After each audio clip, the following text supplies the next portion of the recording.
Bora lá que a Débora que vai mediar esse bate-papo. A Débora da APP Marília. Beijão, Débora! Olá, bom dia a todos. Eu sou a Débora Massarolo, diretora da APP Regional de Marília, aqui do interior de São Paulo. E antes de trazer nosso convidado, gostaria de agradecer toda a equipe da APP que está viabilizando mais um grande evento como este. Agradecer nosso presidente, Silvio Soledade, e a diretora responsável pelo Festap, Renata Alcalde, minha grande amiga. Parabéns por mais esse evento de sucesso. Festap é isso, né? Ele é simplesmente a referência aí que nós temos na área de publicidade e propaganda. Eu participei do segundo e do quarto como estudante de PP. Depois continuei participando ativamente como docente em tempos presenciais. Nós lotávamos um ônibus rumo a São Paulo. E hoje o sucesso continua, né? No formato digital. E eu estou muito feliz de fazer parte dessa edição e de estar aqui com vocês. Eu também não posso deixar de agradecer, né, os nossos parceiros, Big B, Compasso Colab, EditaCast, e os nossos parceiros, Adstream, Globo, Ótima SBT Games e Tips. Bom, para seguir com o Festap 2021, chamo o palestrante Marcos Silva, da ESPM, que traz o tema Transhumanismo e Humanismo, transições sintéticas e as regras para o porquê humano. Uau, que tema, hein? Bom, o Marcos é professor de Filosofia da Comunicação, Pensamento Contemporâneo e as eletivas Transhumanismo e Pós-Humanismo da ESPM de São Paulo. Pesquisador de negócios de impacto social da ESPM Social, docente permanente do mestrado profissional em Filosofia da Universidade Federal do ABC, coordenador escolar da Rede Pública Estadual de São Paulo e presidente da Aprofib.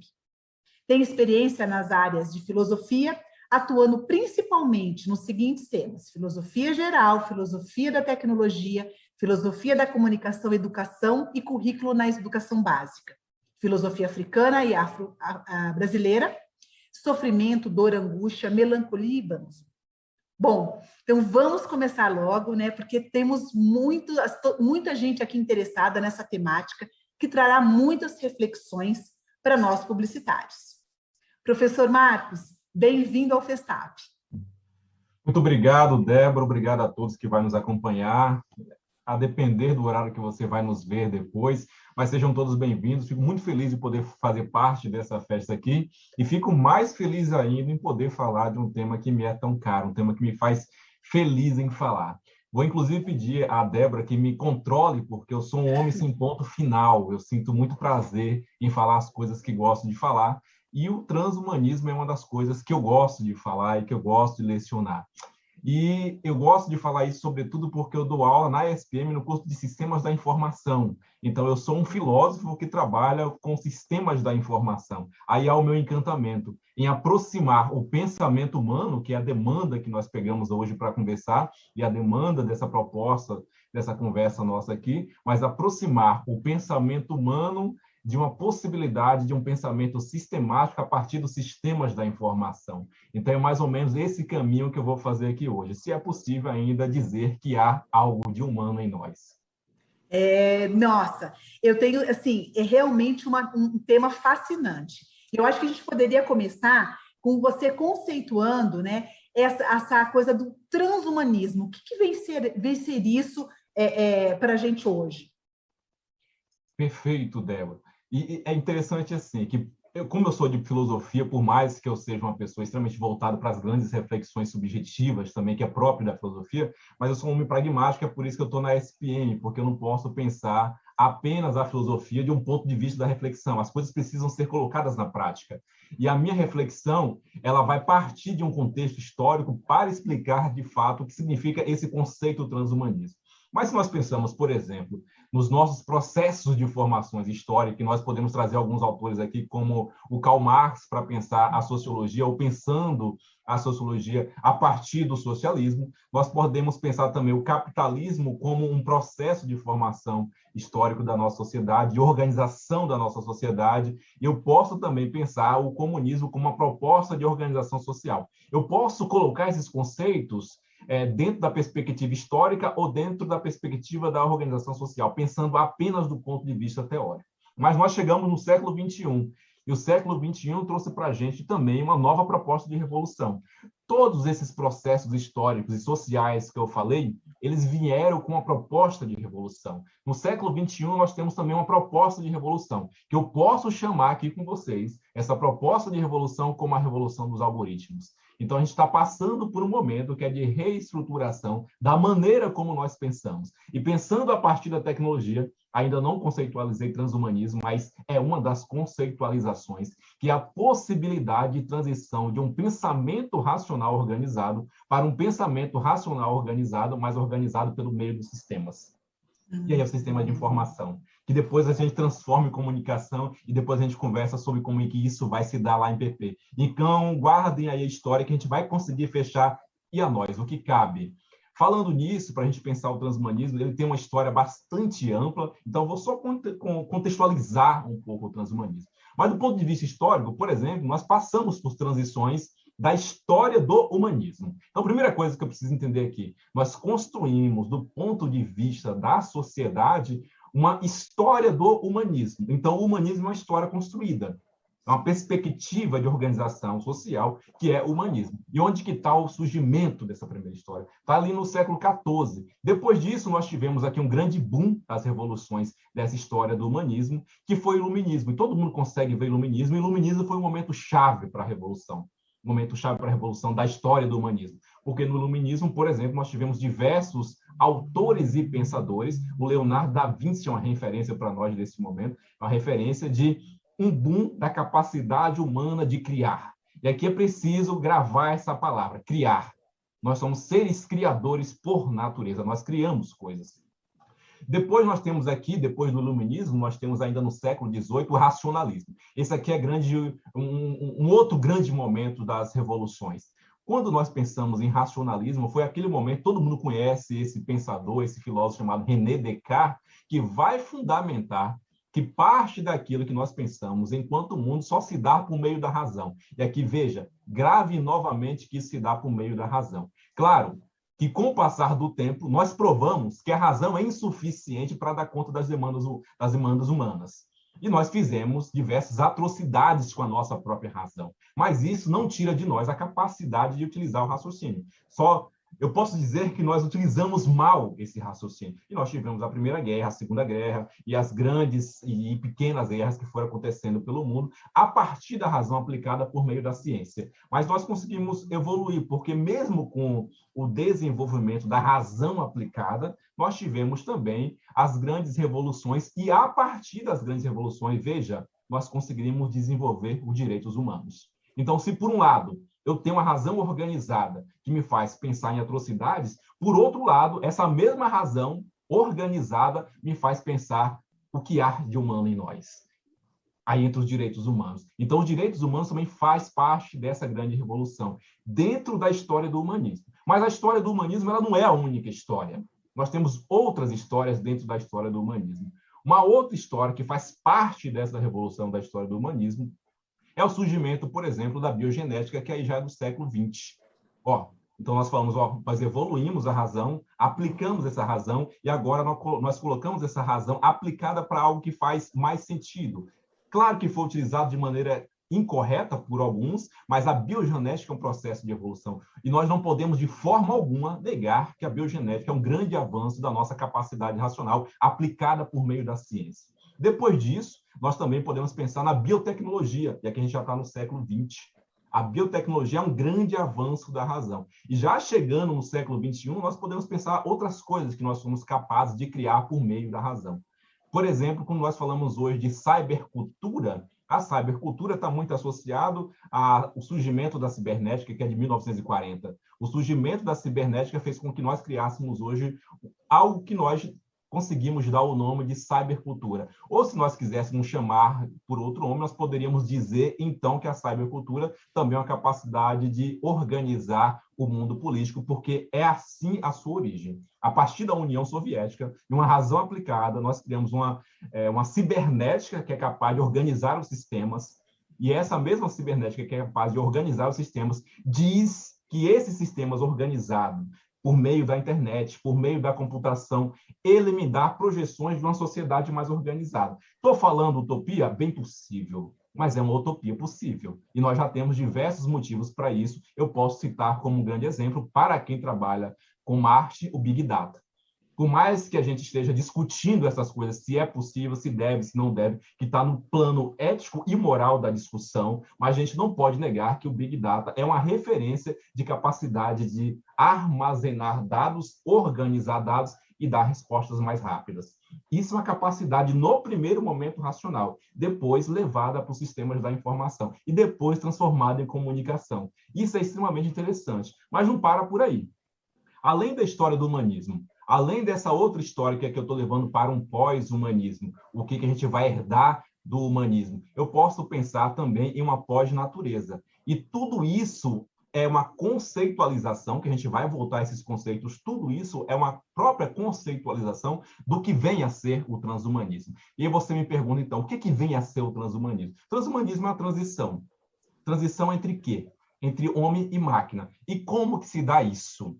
Se dá isso pela interface homem-máquina. Só que a interface homem-máquina fica muito frio, porque parece que é uma transição entre o orgânico e o sintético, que é o tema da minha palestra. Mas não se trata apenas de uma transição entre o orgânico e o sintético. Trata-se de uma compreensão de como que se dá essa transição. Porque para eu fazer a transição entre o orgânico e o sintético, por exemplo, se eu colocar uma prótese em mim, que seja mais rápida do que as minhas próprias pernas, eu posso me chamar de um homem melhorado. Como já aconteceu, eu cito a título de exemplo, teve um grande atleta que ele já tinha uma perna amputada e ele queria correr nas Paralimpíadas. O que ele fez? Amputou a outra perna. Para quê? Ficar melhor. Aí você fala, ó, é uma deficiência? Não, é um melhoramento. Sempre vai depender do ponto de vista. Onde é que estão os nossos entraves? Na leitura humanista que nós fizemos da nossa humanidade. Não se trata de negar a nossa humanidade ou a história da humanidade, mas trata-se de questionar se o melhoramento humano é impossível em função da história que nós fizemos com a nossa própria humanidade. Só que, como diz aquele ditado, né, sua história te condena, a nossa história nos condena, em função da maneira como nós aplicamos a razão. Mas nós chegamos num momento que nós podemos questionar essa nossa história e perguntar, olha, eu sei que eu fiz errado, mas agora eu posso melhorar. E se eu tenho tecnologia, e se eu tenho formas cibernéticas, biotecnológicas, que me permita melhorar, o que me impede? E aí a gente está entrando em outra seara, que é o ponto de vista ético e moral desses impedimentos. Não a ética, digamos que uma ética legislativa, que vai me dizer o que eu devo ou não fazer, mas uma ética associada ao bem comum. Ou seja, o meu melhoramento irá beneficiar a minha comunidade de alguma forma, a depender do campo em que eu me encontrar, talvez isso faça sentido. Mas retomando aqui para a sua pergunta, Débora, como eu falei, eu sou um homem sem ponto final, retomando a sua pergunta, o transhumanismo trata-se de uma transição entre o homem e não necessariamente a máquina, mas uma transição que o homem faz para um melhoramento humano, que se dá, neste caso aqui, por meio da máquina, mas pode se dar também por meio da mudança biogenética. E aqui a gente está falando desde a medicação que eu tomo, até um remédio para câncer que eu posso tomar, até um remédio para um HIV que vai estender ainda mais a minha vida. Não se trata de eternidade, mas trata-se de viver mais. E se a tecnologia me permite isso, a biotecnologia me permite isso, por que negar? Perfeito, sensacional, professor. É assim, na verdade, é a história, né? Que a gente vai contando essa história e vai vendo quais os caminhos melhores que nós podemos seguir, né? Professor, o que há de humano no cibernético? Existe essa relação, esse equilíbrio? Existe, há muita coisa humana em nós. Se eu pudesse falar em termos mais concretos assim, muito de nós ainda é humano. mas nós já começamos a fazer uma transição. O exemplo que todo mundo conhece são as ferramentas que nós temos de tecnologia, o celular. O celular é uma extensão do meu cérebro, todo mundo sabe disso. Para além disso, o celular é uma extensão da minha memória. Para além disso, o celular é uma extensão dos meus afetos, porque é por meio dessas ferramentas que hoje eu consigo manifestar sem vergonha da minha humanidade os meus afetos, e aí eu já estou falando de comportamento em rede social, que se dá em função da tecnologia, e agora não é só um comportamento que se dá em função da tecnologia, mas é um comportamento que se dá de forma tecnológica, ou seja, eu já não tenho mais vergonha. O exemplo que eu sempre cito, Débora, é o seguinte, uma coisa muito simples, né, de a gente pensar. Quando eu estou na rede social, extremamente nervoso, vamos pegar esse momento político em que cada um resolve discutir ou fazer as suas defesas políticas, mas eu estou naquele momento raivoso ali, tal, digitando e brigando. No primeiro momento, me parece apenas que eu estou digitalizando para uma máquina, ou que eu estou digitalizando para alguém que está do outro lado. Isso é fácil de compreender. Todos nós sabemos como que os algoritmos trabalham e como que as bases de dados trabalham. A partir do momento em que eu manifesto o meu ódio, através das palavras que eu digitalizo ou do vídeo que eu compartilho, eu estou manifestando a minha billing, eu estou manifestando a minha raiva. Ou seja, você percebe que quando entra na máquina essa minha manifestação de raiva, a manifestação de raiva, ela é compreendida como um sistema e não mais como uma manifestação minha, mas ela transformou-se em um sistema. É sistemático, sentir raiva é sistemático. E quem está do outro lado sente raiva da mesma forma. Eu estou dizendo aqui é que parte dos nossos sentimentos, da maneira como nós aferimos os afetos, pode ser necessariamente compreendido como um afeto mecânico. Esses afetos nossos, eles foram mecanizados. O que eu estou dizendo é que há muita coisa humana em nós, mas se não tomarmos cuidado, aqui é uma concepção ética, se não tomarmos cuidado, aquilo que há de mais humano em nós, para além da nossa espiritualidade, que o Isaac Kurzweil vai dizer que não há, para além disso, a gente está sistematizando os nossos afetos. No primeiro momento, eu posso dizer que parte daquilo que somos ainda é afeto, ainda é humano. Mas, claro que eu estou apontando os cuidados que nós devemos tomar com isso. Mas há muito de humano em nós. No primeiro momento, o que há de humano em nós é orgânico. E onde que se dá orgânico? Para isso, eu preciso pensar enquanto humanidade, não enquanto indivíduo. Onde que se dá orgânico? No estômago. Porque quando eu penso nas grandes revoluções, e hoje eu estou pensando nas revoluções tecnológicas, que se dá por meio do algoritmo, eu estou pensando em uma camada da sociedade que tem o privilégio de se tornar sintético. Você percebe? Eu tenho que dizer isso. Nós temos uma comunidade, ou nós temos o privilégio de nos tornar sintético, de falar por meio das redes, de me comunicar por meio e assim por diante. Mas eu tenho um outro lado desse mundo orgânico, e aí já estou falando de uma pós-natureza, desse mundo orgânico, onde se encontra outros corpos e outras pessoas e outras vidas. Ou seja, o que eu estou dizendo é que o que há de humano em nós é o humano, não orgânico. Porque o nosso orgânico, para quem tem o privilégio de sintetizar, tornar sintético, como eu estou sintético aqui, eu sou um meio homem numa tela, então eu sou sintético. Eu consigo fazer isso, eu tenho o privilégio de fazer isso. Mas o que há de humano em nós é a própria humanidade. Mas não a história do humanismo, mas a humanidade que se dá por meio do outro humano, inclusive aquele humano que eu odeio. É ele que vai definir para mim que eu ainda sou humano.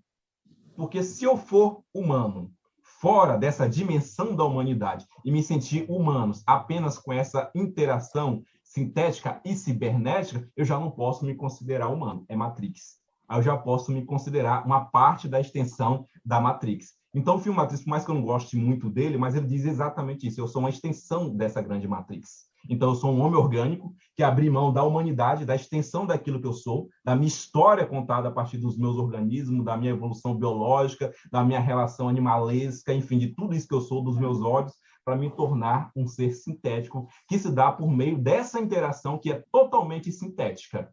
Isso é uma negação dessa interação sintética? De forma alguma. Mas não pode ser uma afirmação de que não somos mais humanos. Então, eu ainda sou humano, porque você ainda é humano, porque todos que nos escutam ainda é humano, e para além dessa relação sintética, eu espero que um dia nós nos abracemos e falemos, nossa, você existe. É bem isso.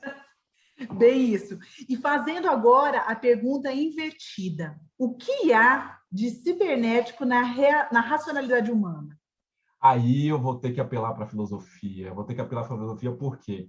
A história da racionalidade tem quase que o mesmo processo da história do surgimento do humanismo, que se dá com o Renascimento. Mas a história da razão, dessa razão organizada, ela se dá por nossa necessidade de sobrevivência. Nós sempre fomos seres racionais, correto? Nós sempre fomos seres racionais, seres que são capazes de se organizar por uma questão básica. Nós não, do ponto de vista histórico do nosso surgimento enquanto espécie, nós não começamos a nos organizar porque nós gostávamos uns dos outros. Nós começamos a nos organizar porque tínhamos que sobreviver. E aí entra todo o desenvolvimento do nosso cérebro e assim por diante. Nós tínhamos que sobreviver. Então, o nosso cérebro foi se adaptando a pensar organizado, a pensar de forma sistemática, a pensar de forma calculada, para além das outras coisas que nós somos, afetivos, amorosos e tudo isso, as questões culturais. Mas o nosso cérebro, ele sempre se organizou de maneira racional. Do ponto de vista da prática, essa maneira de se organizar de forma racional fez com que a gente conseguisse sobreviver muito mais. Ou seja, desde o primeiro momento em que nós descobrimos o osso, que nós assamos o osso, quebramos o osso e comemos o tutano do osso, e assim gerou mais gordura e mais capacidade de vida, e mais capacidade de pensar, tudo isso é um sistema calculado. Tudo isso é pensado racionalmente. Ou seja, a razão humana, ela sempre existiu. Agora, nós aprendemos, de fato, a transformar essa razão humana em algo que me dê resultados mais rápidos. Eu posso citar a título de exemplo aqui, saindo do osso, olha de onde nós sairemos. Nós saímos do osso, nós estendemos essa razão como um mecanismo de sobrevivência e nós transformamos essa razão, enquanto mecanismo de sobrevivência, em algo mais. Nós transformamos essa razão, enquanto mecanismo de sobrevivência, em uma utilidade para a vida. Então, a razão foi utilizada como mecanismo de sobrevivência, para tirar a ideia de romântica de vida. Mas a razão ela é aplicada como mecanismo de sobrevivência para que a nossa vida continuasse. Ela é tão razão para isso que nós hoje podemos, por exemplo, para não ter o trabalho de se preocupar muito, a gente pode, por exemplo, falar do Watson. O Watson, que todo mundo deve ter em casa, um grande computador, uma grande machine, que a gente pode pensar o Watson como uma forma de extensão dessa razão. Algumas pessoas que são tecnofóbicas já ficam com temor. Essa semana eu vi no Fantástico, vou ter que citar aqui o Fantástico, um rapaz que conversava com a namorada que já estava morta há muito tempo. Isso aqui é base de dados, isso aqui é como se eu estivesse falando que sim, ele teve acesso a uma base de dados e a máquina aprende muito rápido e a máquina reproduz. Veja, o que há de humano em nós? A máquina reproduz os meus desejos. Ela não reproduz uma vida própria. Ela reproduz as nossas vontades. E vendo a reportagem com a minha esposa, ela olhando, bem, o que isso quer dizer? Que ele está realizando, na verdade, um desejo dele de falar com a noiva falecida. E não necessariamente falando com a máquina, que é a noiva falecida, ou que isso... Entra todas as questões morais para avaliar isso, mas o que eu estou dizendo é que, através de uma inteligência artificial, ele conseguiu projetar na inteligência artificial aquilo que ele quer. Ou seja, eu estou tratando aqui de uma questão egóica do nosso comportamento humano, não no sentido pejorativo de egoísmo, mas egóica de satisfação dos nossos desejos, que são desejos primários.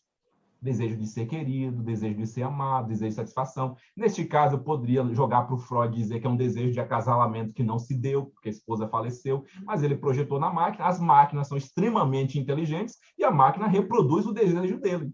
Ou seja, é uma razão reprojetada em forma de satisfação, que aí, quando ela é reprojetada ou representada em forma de satisfação, ela perde o seu caráter racional, porque ela passa a ser subjetivada, ou seja, parece que eu estou falando com a pessoa, mas, na verdade, Narciso, eu estou falando com o espelho. Então, nós não chegamos ainda no momento de achar que já temos máquinas inteligentes. Nós não temos máquinas inteligentes. Nós chegamos no momento em que a tecnologia ela dá respostas práticas, pragmáticas e rápidas do ponto de vista da razão. A nossa razão estendida às máquinas, ela produz mais, responde mais rápido, é mais prática. Do ponto de vista da subjetividade, nós chegamos num momento muito complicado em que as máquinas reproduzem o meu narciso. E eu estou utilizando o Freud para entender a tecnologia. Ela reproduz o meu narciso, a minha raiva, o meu ódio, enfim, o meu silenciamento, as minhas saudades. A máquina consegue reproduzir os meus sentimentos, mas são os meus sentimentos e não sentimentos de outras pessoas. Isso a gente precisa tomar muito cuidado com essa relação com a máquina, porque senão Débora, a gente vai fazer aquilo que nós já fizemos na Primeira e na Segunda Guerra Mundial, que é transformar as máquinas em um lugar de poder. E agora ainda é mais complicado, porque lá era um lugar de poder enquanto manifestação de um poder político. Aqui é um lugar de poder enquanto manifestação de um poder subjetivo, do qual eu não dou conta. Isso ainda é o que há de humano em mim, saber que não dou conta desse poder, por mais que eu saiba que ele consegue dizer para mim aquilo que eu quero, mas eu não dou conta de saber literalmente aquilo que eu sou. Não sei se te respondi, se era exatamente isso, mas a gente pode voltar naturalmente. Nossa, professor, sensacional. Eu acho que todas essas colocações, né, traz uma reflexão muito grande para a gente, né, da razão e da subjetividade, né? E aí eu queria fazer uma outra pergunta. Quais são as regras para o porquê, assim, para o porquê humano em um mundo cibernético artificial? Olha, ainda temos muitos motivos para nos questionar o nosso porquê humano, que é as perguntas básicas da filosofia, né? De onde eu vim, para onde eu vou. Essas questões hoje que são básicas, elas são respondidas de maneira mais pragmática, né? Porque parece que, por mais que eu tenha um fundamento metafísico para responder essas questões, tá, eu vou para o céu, eu vou viver em um lugar melhor, ou sei lá, vou viver em um lugar pior, ou vou para o inferno. São questões metafísicas que não dão conta do nosso porquê humano. Porque o nosso porquê humano ele está se dando na nossa relação com as coisas. O nosso porquê humano está se dando na relação com os objetos. O que eu devo perguntar hoje é o porquê das coisas, e não necessariamente o porquê humano. Porque nós já temos aí não sei quantos séculos de porquê humano, mas é o porquê das coisas. E essas coisas, como eu havia dito anteriormente com você, Débora, essas coisas são projeções, utilizando Freud novamente, são projeções da nossa necessidade prometéica de criar coisas, de fazer coisas. E agora, uma vez que eu fiz as coisas, como diz o ditado popular, segura que o filho é teu. Então, a grande questão hoje que devemos fazer do ponto de vista do transhumanismo é nós somos seres capazes de criar coisas e fazer coisas. Nós somos seres capazes de fazer clonagem. Nós somos seres capazes de mudar uma genética humana, uma genética de animal. Eu poderia citar aqui, eu estou levando muito mais para um ponto positivo do transhumanismo, que existem as leituras negativas também, de mudança genética, nós temos a história para dizer isso, por meio da Segunda Guerra Mundial, do quanto isso impactou a nossa história, mas eu posso, por exemplo, citar uma mudança genética ou uma bioinformática aplicada à mudança genética através da mudança dos alimentos, não que traga prejuízo, mas dos alimentos que, por exemplo, acabam com a fome. Tirando toda a questão política que está por trás disso, para a gente não colocar limitadores na nossa capacidade de criar, mas eu crio vida quando eu faço uma mudança genética. É que eu estou pensando vida do ponto de vista da natureza orgânica, não da natureza humana. Agora, quando eu penso em reflorestamento, por exemplo, não tem como eu negar que um software ele é capaz de mudar uma semente e, consequentemente, produzir mais semente e, consequentemente, fazer com que a gente replante as coisas de forma mais rápida. Tudo vai depender da maneira como eu olho para a tecnologia. Então, se nós olharmos para a tecnologia de forma negativa, como se fôssemos tecnofóbicos, olhar como se fosse o exterminador do futuro está vindo aí e ele vai acabar com o mundo. Bem, isso é uma forma de olhar, e nós fomos alimentados, inclusive por essa referência que eu utilizo, fomos alimentados pelo cinema e assim por diante, de que a tecnologia, de fato, vai destruir o mundo. Vai destruir se nós não tivermos postura ética para nos perguntar o nosso porquê humano, e não o porquê da máquina. Mas se não tivermos mais a capacidade de nos perguntar o nosso porquê humano, pode ser sim que hoje uma máquina que ela tem muita autonomia de programação, e aqui eu já estou pensando em computadores da IBM, eu já estou pensando de computação quântica, que tem muita autonomia, já estou pensando em mudança genética através de softwares autônomos. Ela já tem essa autonomia, mas quem coloca limites, eu não estou colocando limites aqui enquanto limitadores, digamos que, do desenvolvimento, mas se nós não colocarmos limites ao nosso questionar o porquê eu quero continuar sendo humano em comunidade, porque sendo humano isolado não estou falando de humano, estou falando de outra coisa, se eu não me questionar isso, pode ser que a minha capacidade de compreender de fato esse mundo que se apresenta diante de mim, que agora se apresenta de forma sintética, virtualizada, que projeta os meus desejos e que me realiza na projeção dos meus desejos, o meu porquê humano vai continuar em aberto. e eu não vou encontrar resposta. E se eu encontrar as respostas do meu porquê humano, essas respostas se dão de forma sintética. E todos nós sabemos que essas respostas, sendo dadas de forma sintéticas, elas respondem a si mesmas, e não a mim. Porque o meu porquê humano sempre vai continuar. Que é como eu iniciei essa resposta, é de onde eu vim, para onde eu vou, o que eu estou fazendo aqui. É incrível. Você sabe, professor, que conforme você vai falando, vai me passando até alguns... Você citou alguns filmes que nos fazem pensar, e eu assisti alguns há muito tempo atrás, e pensando, que loucura é essa que vem pela frente? E hoje você falando disso, trazendo para a realidade, mostrando o que é isso, para onde estamos caminhando, é algo assim, não sou dessa área, né? Sou da área um pouco diferente. É incrível assim, a possibilidades que a gente tem de pensar, de refletir e de trabalhar isso de forma positiva ou de forma negativa, né? E aí você traz esses dois lados pensando, eu posso tanto ir pelo lado bom quanto para ir pelo lado ruim. Você acha que as empresas, assim, por exemplo, as marcas, assim, o mundo está preparado para toda essa transformação que está por vir? Para esse transhumanismo, para essa coisa do mundo cibernético junto com o porquê humano, toda essa sacudida que você está dando na gente, a gente está preparado para isso?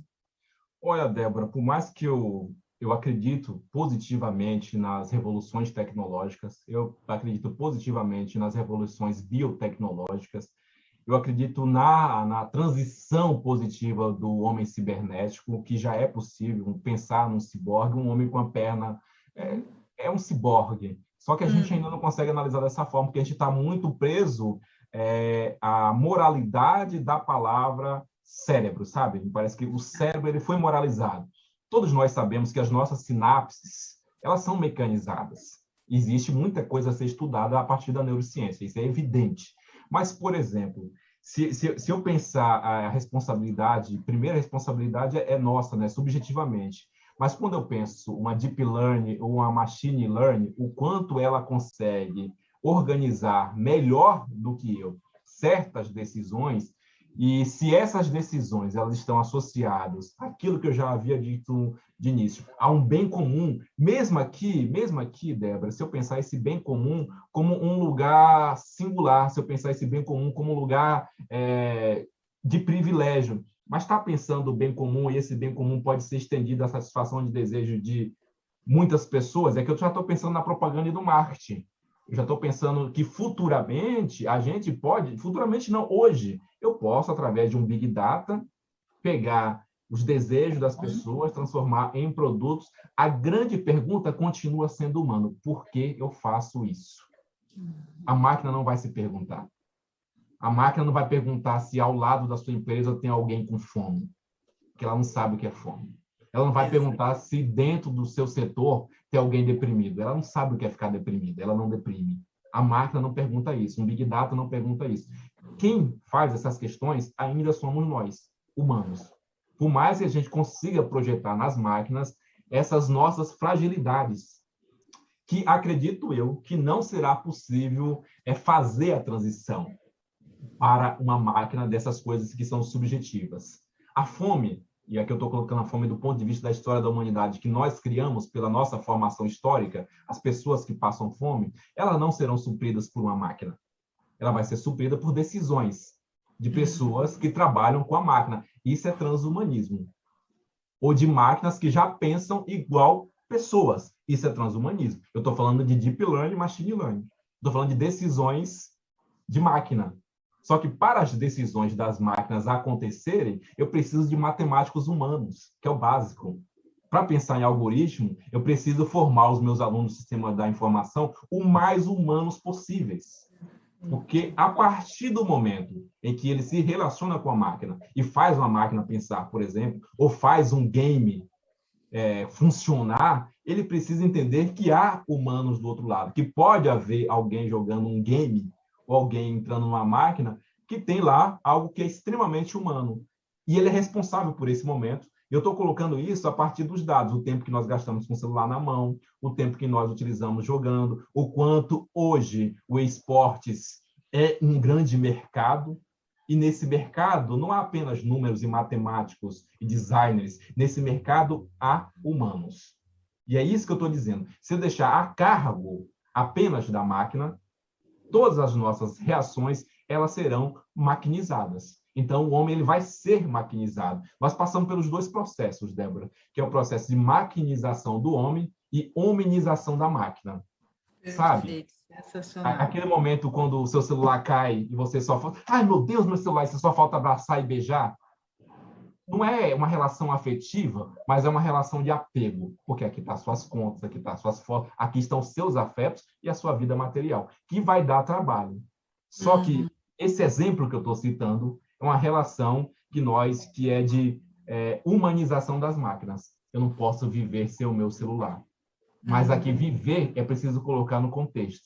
Viver é viver do ponto de vista orgânico. No meu celular tem a minha conta, tem as minhas fotos, tem tudo aquilo. Eu não posso viver sem uma máquina segura. E hoje ainda com LGPD, eu não posso ter a minha vida exposta. O que eu estou dizendo? Eu não posso ter a minha individualidade exposta a todo mundo porque eu ainda sou um ser humano. Você percebe? Só que é esse ser humano que precisa ser protegido e garantido por meio de uma máquina, por meio de um sistema de informação.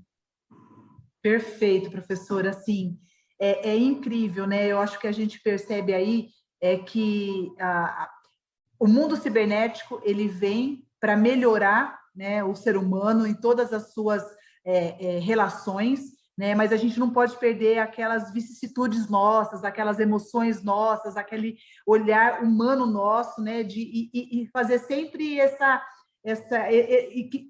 achar esse equilíbrio para que a gente consiga aí melhorar as nossas relações profissionais, as relações sociais, culturais, enfim, no seu contexto geral. E fala uma coisa para mim.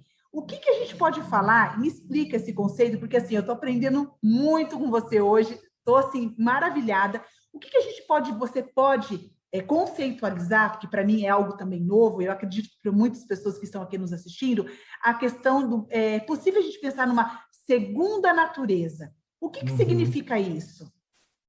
Olha, a segunda natureza é uma das coisas que eu mais me interesso no momento, porque quando eu penso em segunda natureza, tem alguns lugares por onde eu posso ir. Por exemplo, eu quase pressuponho que você deve ter um animal doméstico em casa. Então, você acertou. Porque quase todos nós temos. Eu tenho 5 animais domésticos em casa, já cheguei a ter 12 animais domésticos em casa. Eu estou repetindo várias vezes doméstico, porque o animal doméstico já é, no nosso modelo de sociedade, uma segunda natureza. Perfeito. Por que uma segunda natureza? Porque ela é uma extensão da minha natureza, menos evoluída, mas uma extensão da minha natureza, por onde eu estendo os meus afetos, os meus cuidados, e assim. Esse é o primeiro exemplo. E ele também é uma segunda natureza, porque nós, por exemplo, não comemos cachorros aqui em função da nossa cultura, mas nós comemos porco. E nós não nos questionamos, apesar de hoje os estudos nos falar que esses animais eles já são sencientes. Alguns animais são sencientes de fato. O porco é um deles. Mas nós continuamos comendo porco. Mas porque nós elegemos a natureza que nós queremos para a gente. Nós elegemos.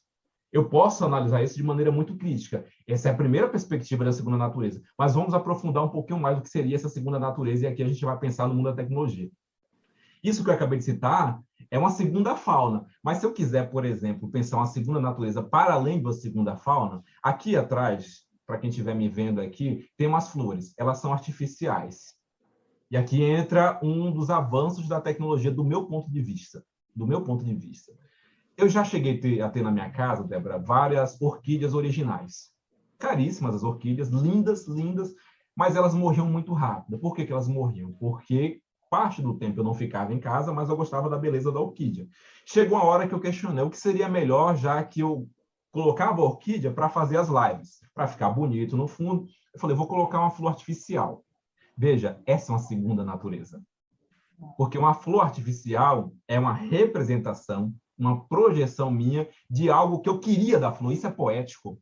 É algo que eu queria da flor, que era a beleza da flor, e não a flor.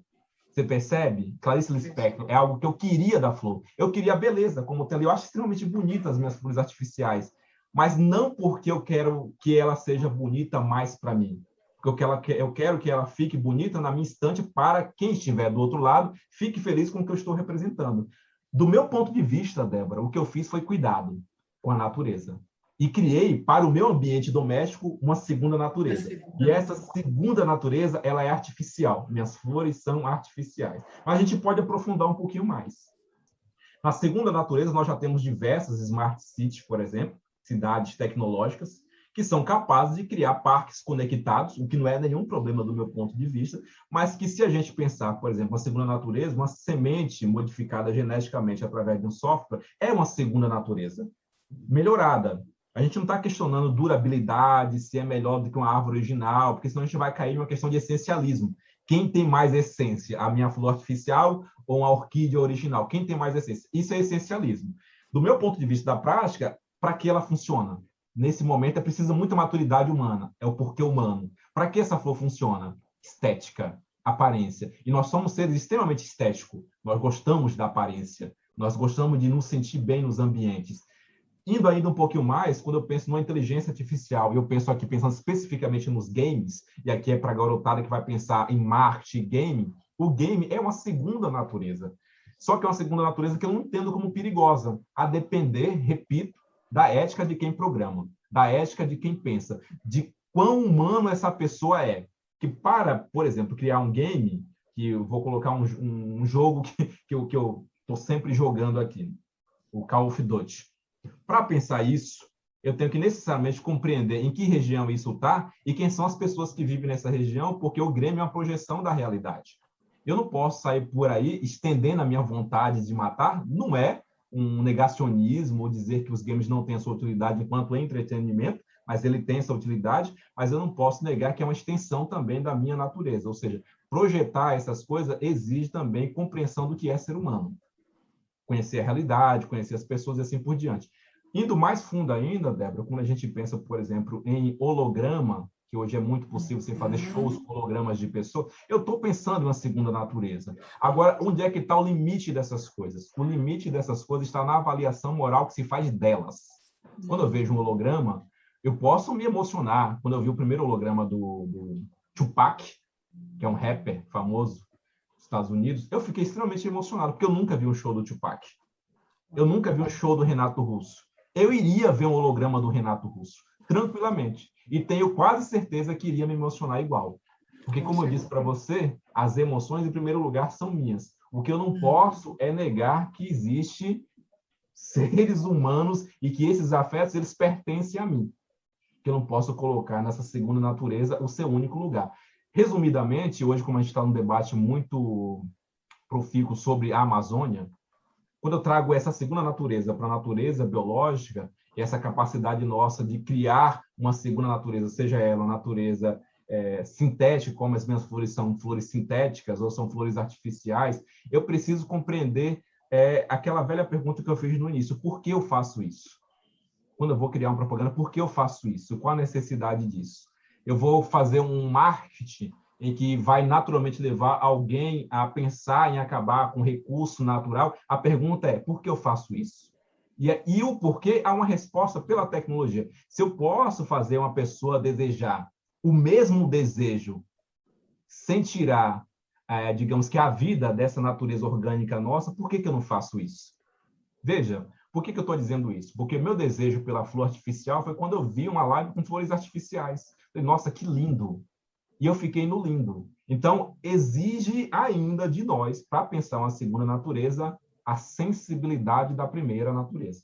Porque o corpo dói. Sim. Quando você recebe uma lição, o corpo dói.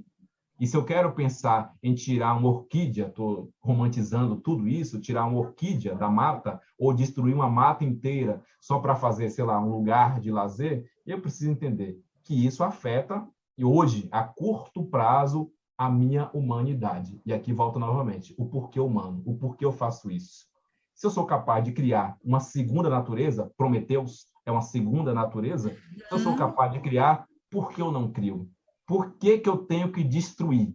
E aqui a tecnologia nos dá a possibilidade de sermos seres criadores e não destruidores. Hoje nós podemos avançar na satisfação dos nossos desejos por meio da tecnologia e criar uma segunda natureza.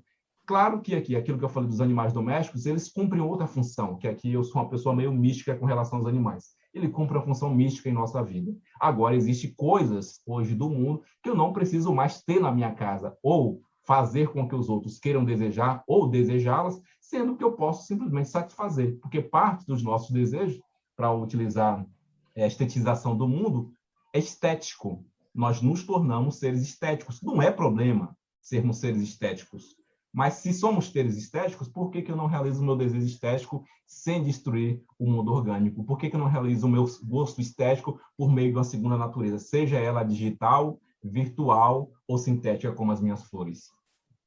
Nossa, faz muito sentido isso, principalmente com a gente, nós que trabalhamos na comunicação, né, que a gente estuda, que a gente tem que ter esse olhar, né, eu acho, de pensar como que as pessoas, o que elas querem, o que o consumidor imagina como a sua segunda natureza, né, em determinados, assim, também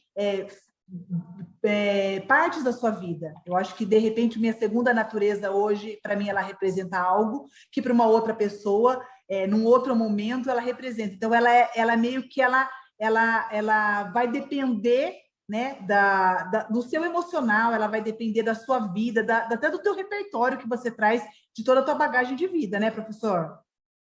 Com certeza. Se a gente pensar hoje, assim, o que esperar desse humano que advém, desse humano sintético, Exato. desse humano que está se transformando, o que eu posso esperar? Mais humanidade. Porque, veja, Débora, o fato de estarmos evoluindo do ponto de vista da tecnologia, da biogenética, da biotecnologia, a gente só está dizendo que nós queremos viver mais. A gente só está dizendo isso. Claro que viver mais requer responsabilidade ética do que significa vida. E aqui, utilizando o princípio vida do Han Jonas, vida pressupõe a extensão daquilo que eu sou enquanto ser humano, as regras para o porquê humano. É isso que pressupõe a ideia de vida.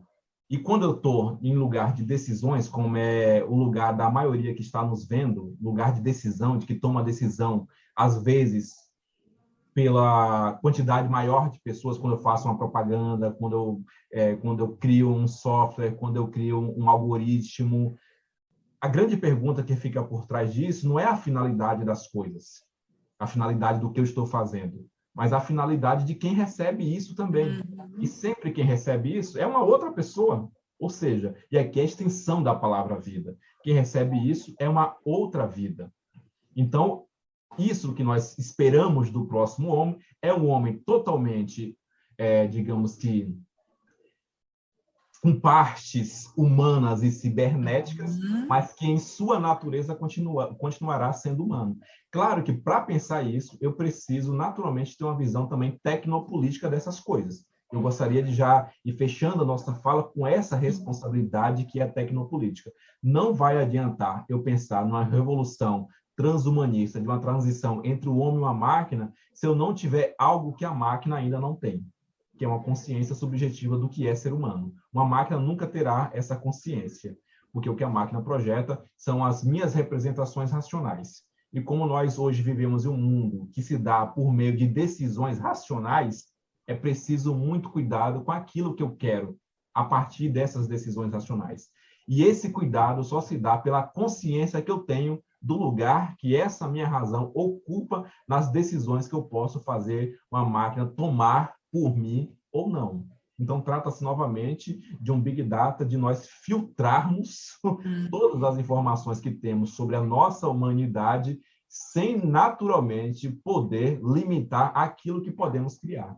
Mas aquilo que podemos criar só faz sentido se eu entender por que eu estou fazendo. Perfeito, professor. Para finalizar, e pensando aí na temática do Festap, né, como que você enxerga essa relação, né, do transhumanismo, de tudo que você trouxe para a gente, né, com a temática desse evento, que é o diálogo com a tecnologia humanizada com os desafios da indústria da comunicação? Hoje na indústria... Perdão. Não, é exatamente isso. Qual que é a relação? Como que você enxerga essa relação? A relação ela é muito próxima. Eu vou ter que ser bastante teórico agora para falar dessa relação, mas, por exemplo, quando eu estou falando do Deep Learning, de uma Machine Learning, quando eu estou falando de base de dados, de algoritmo, eu também estou falando de publicidade e propaganda, porque é por onde nós caminhamos hoje. A publicidade e a propaganda também se dá por isso, pelas bases de dados e assim por diante. Quando eu digo isso, eu estou naturalmente pensando, primeira coisa, assim, em uma teoria geral dos sistemas, e aqui os sistemas, de fato, cibernéticos. Os sistemas cibernéticos que organizam toda essa camada de informações. Então, de um lado, eu tenho sistemas cibernéticos, pragmática, matemática aplicada, razão aplicada, ciência aplicada e assim por diante. Do outro lado, esses sistemas cibernéticos que organiza essa razão de forma mais rápida, pragmática, sistematizada, ela também precisa dar conta de uma coisa que aqui os marqueteiros, quem trabalha com propaganda, dão mais conta do que a máquina, que são sistemas sociais. E é justamente nos sistemas sociais é que eu vou dar conta do que é ser humano, que é a pergunta que a gente está segurando aqui enquanto narrativa o tempo inteiro. É nos sistemas sociais, ou seja, nas organizações sociais, na maneira como nós nos organizamos, na maneira como nós vivemos, na maneira como nós pontuamos os nossos comportamentos. É por ali que eu vou conseguir compreender se o sistema da informação, matemática calculada, razão aplicada e assim por diante, ele dá conta dos sistemas sociais. Se ele não dá conta, tem alguém que dá conta, alguém que é desse sistema, e aí é humano. Por outro lado, eu organizo tanto o sistema geral de informação, maquinal, digamos assim, as máquinas, eu penso os sistemas sociais, a organização social, os comportamentos sociais, eu transformo isso em informação. E aqui é que entra, de fato, a nossa responsabilidade. De um lado, eu tenho algo que me acelera as informações, sistema geral de informação, matemática calculada. Por outro lado, eu tenho uma sociedade que é complexa e que eu preciso humanos para entender essa complexidade, porque uma máquina só vai tabular, e transformo isso em informação. Isso é publicidade, isso é propaganda. Eu transformo isso em comunicação, porque os sistemas gerais, eles são caóticos no sentido que as informações precisam ser organizadas em um determinado dado. Os sistemas sociais, eles são complexos porque a gente não dá conta da nossa realidade social. Ninguém esperava pandemia há 2 anos atrás. Então, ainda há, dentro desses sistemas humanos, algumas oscilações que independem da gente, e aqui é a natureza. Por isso que eu preciso preservar a natureza, para que ela não deponha contra mim o tempo inteiro. É essa a relação. Eu preciso criar uma segunda natureza que me satisfaça de alguma forma, para eu deixar a natureza em paz. Deixa a natureza em paz, porque ela está cumprindo o seu papel. Ela está cumprindo o seu papel, que é nos manter vivos. A natureza está cumprindo um papel no sistema. Entendendo isso, o sistema geral da informação, matemática, algoritmos, assim por diante, compreendendo que existe um sistema complexo, são sistemas humanos, eu preciso associar essas duas coisas. Quem que faz isso bem? Quem trabalha com comunicação. Com certeza. Com certeza. Você sabe, assim, que assim, a gente já está no nosso fim. Olha, já passamos quase 1 hora, e eu poderia ficar aqui mais 1 hora tranquilamente, porque o assunto encanta, ele é sedutor, a gente fica realmente assim maravilhado. E você sabe de uma coisa, fiquei muito feliz, porque em muitos momentos, assim, enquanto os estudantes estão fazendo o curso, alguns se perguntam assim, mas a filosofia, a sociologia, né, para que estudar isso? E aí vem exatamente você hoje dando uma aula, assim, mostrando a importância da gente, desse conhecimento, da gente estudar, da gente entender a humanidade, a gente entender para que lado que a gente vai, e tem que ter essas bases filosóficas. Então, é muito importante, hoje, assim, quem está nos assistindo vai entender, vai fazer sentido para eles todas aquelas disciplinas e essas reflexões, né, sobre o ser humano, sobre a humanidade. Eu, assim, eu só tenho a agradecer, a gente está chegando no nosso final. Eu gostaria muito, assim, de te agradecer, professor, pela sua facilidade em passar tanto conteúdo rico como você fez hoje.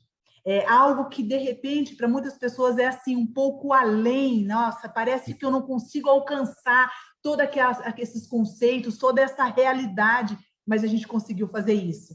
Né? Assim, simplesmente foi um show.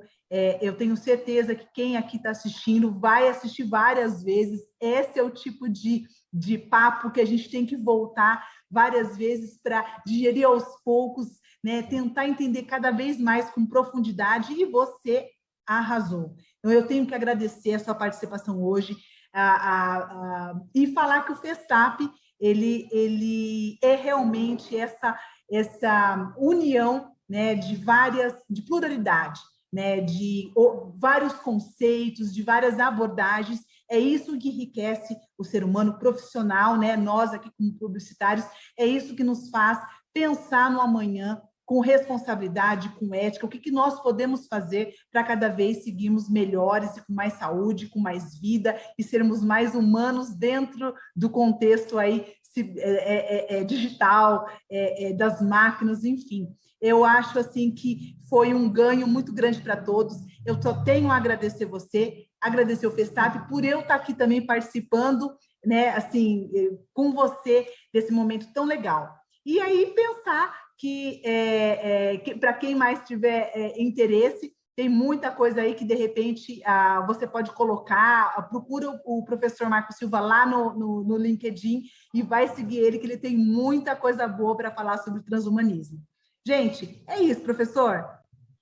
Obrigado, Débora. Obrigado a todos que nos viu até agora, que vai nos ver várias vezes, se for necessário. Eu que fico muito feliz em poder falar de algo que me deixa tão encantado, e fico mais feliz ainda porque foi a SPM que me abriu as portas para falar desse tema.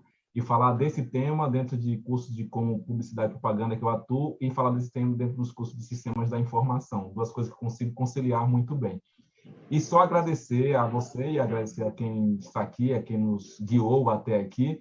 Fico feliz também, por enquanto, apesar de ser um homem de muita sinestesia, eu gosto de ver as pessoas e tocar as pessoas, mas fico feliz que essa fala se deu desse formato, porque corresponde à didática, porque eu tentei ser o mais humano possível, apesar de ser parte de mim sintética por meio dessa transição. E queria encerrar minha fala a partir do nosso tema aqui, as regras para o porquê humano. Se ainda há um porquê humano, a resposta é: só há humano em nós. Ainda há porquês humanos em nós. E é isso que nos faz humano.